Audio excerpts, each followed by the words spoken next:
Now we turn to Turkey. The influence of the failed coup last weekend has been extensive and profound. Over 60,000 state employees have been detained or suspended. As our kid finds out, it would have been quite another story if President Recep Tayyip Erdogan had landed in Ankara instead of Istanbul after learning of the coup. On July 15th, all eyes in Turkey were turned to the Bosphorus Bridge in Istanbul that connects Asia and Europe. On it was military tanks. This was the first signal of the coup attempt in Turkey. Next came the news of jets flying over the capital, Ankara. Parts of the military were making a move to overtake the government.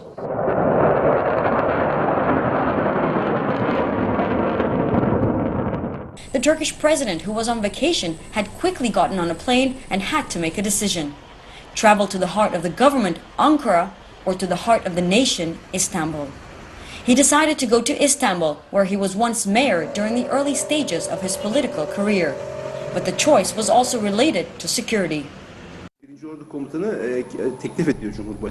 The commander of the first land forces advised the president to head to Istanbul instead of Ankara, stating that Ankara was not safe. That decision carried great importance, so they used diversion tactics for safety precautions.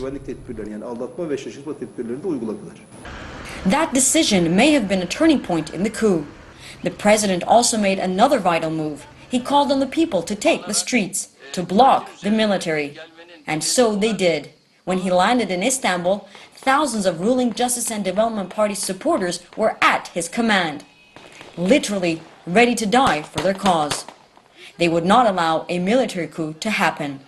Had he landed in Ankara instead, the outcome could have been different. Not only was the atmosphere different in Ankara, but the attacks more intense.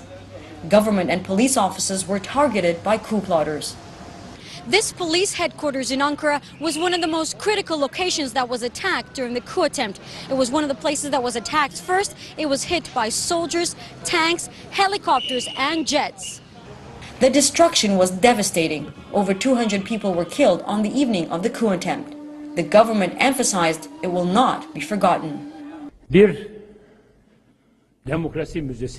We will preserve the section of the parliament that was bombed as a democracy museum.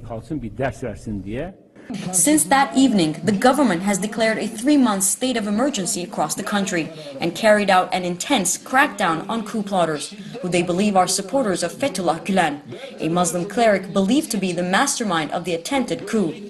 But the people of Turkey remain defiant and insist they will continue their daily lives despite the tangible tension in the country. Michal Bardavid, CCTV, Ankara.